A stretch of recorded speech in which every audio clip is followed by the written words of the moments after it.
अच्छा जी, स्वागत है आपका इस विशेष कार्यक्रम में। स्टार व्यूज़ एक नया डिजिटल चैनल है जिस पे आपकी विचार, आपकी मंशा हम जानने की कोशिश करेंगे। आज विजयदशमी है, पूरे देश में रावण की प्रतिमा को जलाया जा रहा है, तो ये क्या संबोधित कर रहा है? रावण तो और भी हैं देश में। सबसे पहले आपके इस चैनल को बहुत बहुत हार्दिक शुभकामनाएं। विजयादशमी की बहुत बहुत शुभकामनाएं। सर्वत्र विजय हो और श्रेष्ठ कार्य करते रहे और राष्ट्र का उपकार होता रहे। डॉक्टर साहब, सबसे बड़ी बात यह है, विजयादशमी को हम रावण से शुरू करते हैं। रावण एक प्रकार से अहंकार, और जैसे आज हम वर्तमान से उसको तुलना करते हैं। अभी कितनी विभीषिकाएं युद्ध की हो रही हैं, केवल अपने अस्तित्व को बचाने के लिए, दुनिया के अस्तित्व को कोई देखना नहीं, जबकि अपने पास सब कुछ है। चाहे यूरोप हो, चाहे अरब खाड़ी प्रदेश हो, अपना वर्चस्व सब कुछ होने के बाद भी अपना वर्चस्व सारी दुनिया में स्थापित हो। यही उस समय रावण की स्थिति थी। रावण के पास टेक्नोलॉजी, रावण के पास अभियांत्रिकी, रावण के पास आध्यात्मिक शक्ति, मतलब दैहिक, दैविक, भौतिक तीनों शक्तियां उसके पास थी। लेकिन उसके बाद भी वो विश्व विजय का जो उसका जो स्वप्न था, उस पर वो अत्याचार करता चला गया। राम और रावण का जो युद्ध हुआ, सच पूछिए तो सीता जी का जो उन्होंने अपहरण किया, वो भारत की अस्मिता का अपहरण था। क्योंकि रावण का देश अलग था, भारत आर्यावर्त इधर अलग था। यद्यपि संस्कृति वहाँ हमारे पूरे यहाँ पर एशिया में इधर सब सनातनी संस्कृति थी। रावण भी शिव उपासक था, शक्ति उपासक था। अयोध्या के चक्रवर्ती नरेश रघुवंशी वो शिव शक्ति के आराधक थे। तो भी क्यों युद्ध हुआ? जैसे आजकल हम तुलना करें, अगर विश्व को ये समझ में आ जाए, आप जैसे वरिष्ठ पत्रकार चिंतक इस बात को विश्व भर में स्थापित करेंगे, तो ये बात बहुत बड़ी हो जाएगी। क्यों? उस समय तो सारा सनातन वैदिक धर्म था, वैदिक आराधना हो रही थी, लेकिन तो भी कितना अत्याचार क्यों था? तो रावण की पद्धति पर, रावण के चिंतन पर चलने वाला, चाहे कोई राष्ट्र हो, चाहे कोई देश हो, चाहे कोई व्यक्ति हो, तो समझिए उसका रावण की तरह ही सर्वनाश तो निश्चित होगा। आचार्य जी, रावण इतना पढ़ा लिखा व्यक्ति था, ज्ञानी पुरुष था, यहाँ तक कि राम भी उससे ज्ञान लेने के लिए गए, उसके बाद ही वो अपनी पूरी प्रक्रिया शुरू किए। उसके बावजूद भी इन क्रियाकलापों में रावण लिप्त रहा, जिसकी वजह से इतिहास उसे कभी माफ नहीं कर पाया। बिल्कुल नहीं। अच्छा, इस पर एक बहुत अच्छी बात मैं एक बताना चाहूँगा सनातन वैदिक धर्म की, हमारे हिंदू समाज की। रावण का पुतला, श्रेष्ठ ब्राह्मण, 10 महाविद्याओं का ज्ञाता, उसका पुतला फूंका जा रहा है। कोई व्यक्ति उसका विरोध नहीं करता है, उसके साथ अपनी जाति जोड़ने का प्रयास नहीं करते हैं। और उल्टा अब इस कलिकाल में क्या हो गया, हमारा नेता, हमारे दल का नेता कितना ही पापी, अत्याचारी, दुराचारी क्यों न हो जाए, उसके लिए समाज खड़ा हो जाता है। ये चिंतन बदलने की आवश्यकता है इस समय। आप देखिए भगवान कृष्ण उन्होंने आज इसके साथ तुलना करना बहुत जरूरी हो गया है। भगवान श्री कृष्ण ने कहाँ से न्याय प्रारंभ किया? अपने घर से शुरू किया। मामा कंस, पूतना आदि बुआ, सबसे अगासुर बकासुर सब संबंधी थे। और उस समय उन्होंने अपने घर से ही अत्याचार का खात्मा अपने घर से ही शुरू किया। अगर यहाँ गड़बड़ है तो तब जाकर के वो भगवान कहलाए। तो आज भी लोगों को समझना पड़ेगा, हम कंस के यदुवंशी हैं या कृष्ण के यदुवंशी हैं। क्षत्रियों को समझना पड़ेगा, हम राम राघवेंद्र के उस वंश के हैं। ऐसे ही भृगु अंगिरा वशिष्ठात् जो हमारे हिंदुओं के समस्त चारों वर्णों के गोत्र हैं। एक कालखंड ऐसा आया, एक वर्ण को बोला इनका कोई गोत्र नहीं, तो वो हिंदू कैसे रहेंगे? सबके गोत्र है हमारे चारों वर्णों के। और क्योंकि वैदिक परंपरा से 4 भगवान ने जब जगत को उत्पन्न किया तो 4 पुत्र उत्पन्न हुए, ब्राह्मण, क्षत्रिय, वैश्य, और सबसे छोटा उसको हम शूद्र शब्द देते हैं। शूद्र का मतलब अछूत नहीं था उस समय, क्षुद्र नहीं है वो। तो वो राज की सेवा करते थे। जैसे आजकल कोई गवर्नमेंट जॉब करता है तो उसके लिए टेक्निकल शब्द शूद्र कर देना चाहिए। उस समय ये टेक्निकल शब्द था। आज कहते हैं हम गवर्नमेंट सर्वेंट हैं, सरकारी नौकर हैं, और जो बड़े बड़े IAS ऑफिसर होते हैं, चाहे पार्लियामेंट सेक्रेटरी क्यों न हो, उनको नौकर शाह कहते, उसके साथ नौकर शब्द लगा है। तो इसी तरीके से हमारे यहाँ सनातन वैदिक धर्म में सब स्वधर्म का पालन करते हुए राष्ट्र के साथ जुड़े रहते थे। तो रावण की तरह आचरण नहीं, रामवत, भगवान राम कितना बड़ा त्याग, भगवान राम रघुवंश, राम भी कहते मैं रघुवंशी हूं, उदाहरण रघुवंश का देते हैं, इक्ष्वाकु वंश, नाना प्रकार के सूर्यवंश कहलाता है उनका आचार्य जी, अंशमान, लेकिन राम को ही भगवान जिस क्यों माना? तरीके से आज भी ये पूरा प्रासंगिक है, राम रावण एक जो सत्य के प्रतीक हैं, दूसरा जो सत्य के प्रतीक है। आज देश भी सांस्कृतिक संक्रमण से गुजर रहा है, पश्चात देशों के तौर तरीके आ रहे हैं, अपनी जो संस्कृति है वो छुप रही है। इस पूरे माहौल को आप किस तरीके से विवेचित करेंगे? इस माहौल को विवेचना के साथ साथ पूरे समाज को चिंतन करना पड़ेगा। आपके चैनल के माध्यम से जो लोग इसको देखें और लोगों को भी प्रेरित करें इस प्रकार के प्रसंगों को देखने की।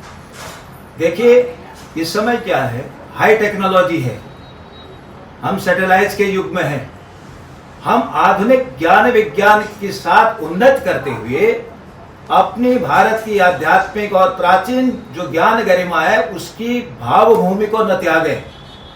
अभी हम आपके यहाँ पर स्टूडियो में बैठे हैं, आधार क्या है हमारा?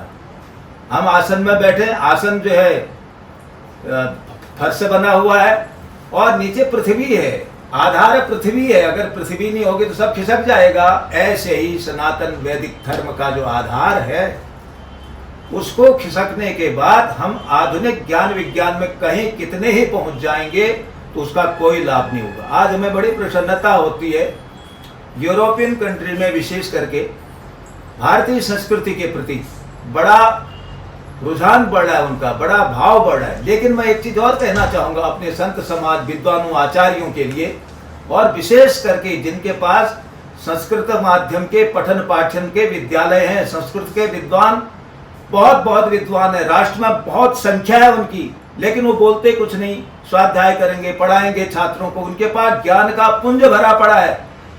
आज कथा मंचों पर थोड़ा सीखने के बाद भी आ जाते हैं, धर्म प्रचार करना अच्छी बात है, लेकिन तत्व का विवेचन बहुत जरूरी है। ज्ञान विहीन जो उपदेश होता है वो समाज को दिशाहीन कर देता है। जैसे हाथी के स्नान की तरह, हाथी नहाता है, बाहर आने के बाद धूल अपनी सूंड से अपने सिर पर डाल देता है। इसी प्रकार से ये कथाओं की होड़ लग रही है, अच्छी बात है, होना चाहिए, लेकिन उपदेश का अधिकारी कौन है?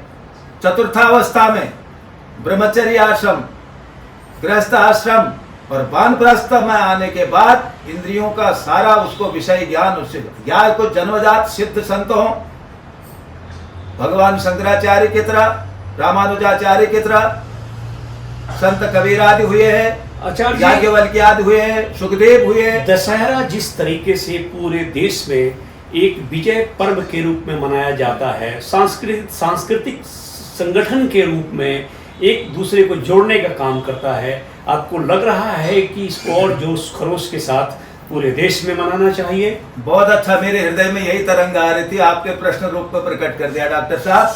देखिए भारत के जो प्राचीन पर्व हैं, हम इधर से चलते हैं इसमें, भारत में 4, जैसे अभी हमारा राष्ट्रीय पर्व 15 अगस्त और 26 जनवरी है, गणतंत्र और स्वतंत्रता दिवस। तो भारत के जो प्राचीन पर्व हैं, आध्यात्मिक पर्व, वो 4 पर्व हैं। ये समझने की आवश्यकता है पूरे समाज को।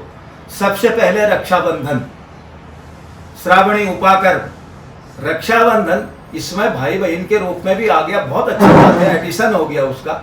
जैसे आप चैनलों में समाचार में नए नए एडिशन शुरू करते रहते हैं, लेकिन रक्षाबंधन मूलतः ब्राह्मण समाज के द्वारा आध्यात्मिक शक्ति अर्जित करके रक्षा सूत्र और यज्ञोपवीत, उसको जनेऊ पूर्णिमा भी बोलते हैं, भगवान वेदव्यास जी का अवतरण दिवस, उस समय वो आध्यात्मिक शक्ति जागृत करने के लिए मंत्र शक्ति के द्वारा रक्षा सूत्र और यज्ञोपवीत को अभिमंत्रित करके पूरे समाज के लिए अपने अपने क्षेत्र में देते थे, और भाग सारे तीनों अन्य वर्ण भी लेते थे। सामूहिक है, उसका होस्ट जो होता था ब्राह्मण होता था, वेदज्ञ, ज्ञानी, तपस्वी, त्यागी, तपस्वी, यमुना में, गंगा में, अनेक तीर्थों में गले गले पानी में खड़े होकर के तप करना, स्नान करना, अनेक प्रकार का उसमें जो हेमाद्रि संकल्प है, प्रायश्चित्त संकल्प है, उसके द्वारा राष्ट्र की सुरक्षा के लिए उसका ये यज्ञ था और सब जुड़ते थे। दूसरा उसके बाद ये हमारा था स्पिरिचुअल पावर बढ़ाने वाला पर्व। उसके बाद हमारा राष्ट्रीय पर्व था। उसके बाद आता है विजयादशमी। इसका होस्ट क्षत्रिय होगा। शस्त्र अस्त्र का पूजन है।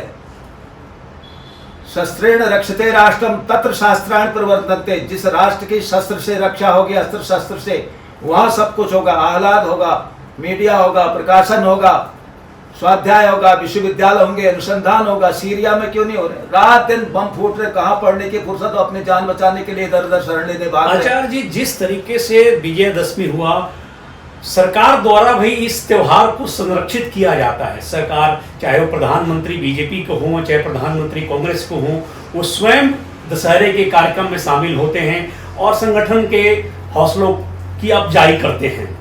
तो आपको लग रहा है कि ये चीजें राष्ट्र द्वारा संरक्षित हो रही हैं, होनी चाहिए? मैं इस विषय पर आऊंगा। मैं इसको पूर्व प्रसंग पूरा कर दूं जल्दी में। अब देखिए, उसके बाद यह है विजय पर्व। इसको हम मिलिट्री पर्व भी कहते हैं। राष्ट्र की मिलिट्री शक्ति को सुरक्षित करने के लिए हम आज मनाने जा रहे हैं, जिसको विजयादशमी के रूप में जो हमारा प्रसारण हो रहा है जिसका। उसके बाद राष्ट्र सुरक्षित रहेगा तभी ज्ञान विज्ञान होगा। इसके बाद तब महालक्ष्मी पूजन होगा, भगवती महालक्ष्मी का। वैश्य वर्ण उसका होस्ट होगा, लेकिन सारा समाज, चारों वर्ण भाग लेते हैं। दीपावली पर भी कुछ होगा, विशेष बताएंगे उसमें। अब आएगा उसके बाद होली, चौथा। उसका मेन पावर, जब तक सब कुछ होने के बाद भी भारत का मेन पावर नहीं होगा, श्रम शक्ति नहीं होगी, तो हमारा जो चतुर्थ वर्ण होता था वह उसका होस्ट होगा। सब एक रंग में, सब एक रंग हो जाएंगे। तो ये भारतीय जाति विभेद नहीं, इसमें जाति समन्वय के साथ चारों पर्व रहे हैं। अब आपने ये कहा कि इस समय प्रधानमंत्री हो चाहे किसी राष्ट्र के, दिल्ली में तो बहुत बढ़िया है, लाल किला मैदान पर रामलीलाएं हो रही हैं, सुभाष मैदान पर हो रही हैं। यहाँ पहुँच रहे लोग अपने अपने दलों को लेकर के। कई ऐसे भी अभिनेता पहुँच जाते हैं, कई ऐसे भी नेता पहुँच जाते हैं जो स्वयं धनुष बाण लेकर के रावण को तीर मारने लगते हैं। ये मेरे ख्याल से उनको ये तीर मारना नहीं चाहिए। रामलला कमेटी को भी अति उत्साह में नहीं आना चाहिए। जो उस समय राम के पात्र बना रखे हैं, आप अभिनय करा रहे हो, अभिनय में भी धर्म हानि न हो, उनके हाथ से मारिए। आप प्रधानमंत्री, भाई सत्ता में तो ठीक है, लोकतंत्र है। जो दल सत्ता में है, विपक्ष उसकी हाय हाय करता है, दूसरा सत्ता में आ जाता है, वो उसकी हाय हाय करते हैं। तो इस प्रकार से मुझे ये मत अच्छा नहीं लगा, क्योंकि मैं देखता हूँ वो बहुत प्रसन्न हो जाते हैं, सोने की गदा प्रस्तुत कर रहे हैं, है ना, और सोने के तीर कमान दे रहे हैं। तो यहाँ पर जो भगवान राम के पात्र बने, उन्हीं के द्वारा रावण संहार होना चाहिए। नेताओं को भी बचना चाहिए इस चीज से। आचार्य जी, दशहरे की शुभकामना आपको। आप इस कार्यक्रम में आए, जनता को आपने आशीर्वाद दिया। आज अपराजिता भगवती की, डॉक्टर साहब, अंत में अपराजिता भगवती की आराधना, बहुत बहुत शुभकामनाएं। जया में जागृता पाद, विजया पाद पृष्ठता। आगे आगे जीत, पीछे पीछे विजय के गीत। भगवान राम ने भी आज के ही दिन विजयादशमी पूजन करने के बाद, महालक्ष्मी विजयादशमी अपराजिता शक्ति की आराधना करने के बाद लंका में प्रवेश किया था और रावण पर विजय प्राप्त की थी। राष्ट्र की अस्मिता को सुरक्षित किया। इसी प्रकार से आपके द्वारा किए गए जो कार्य हैं प्रसारण के, ये भी राष्ट्र की अस्मिता के लिए मंगलमय हों। आचार्य जी, आपका हार्दिक धन्यवाद।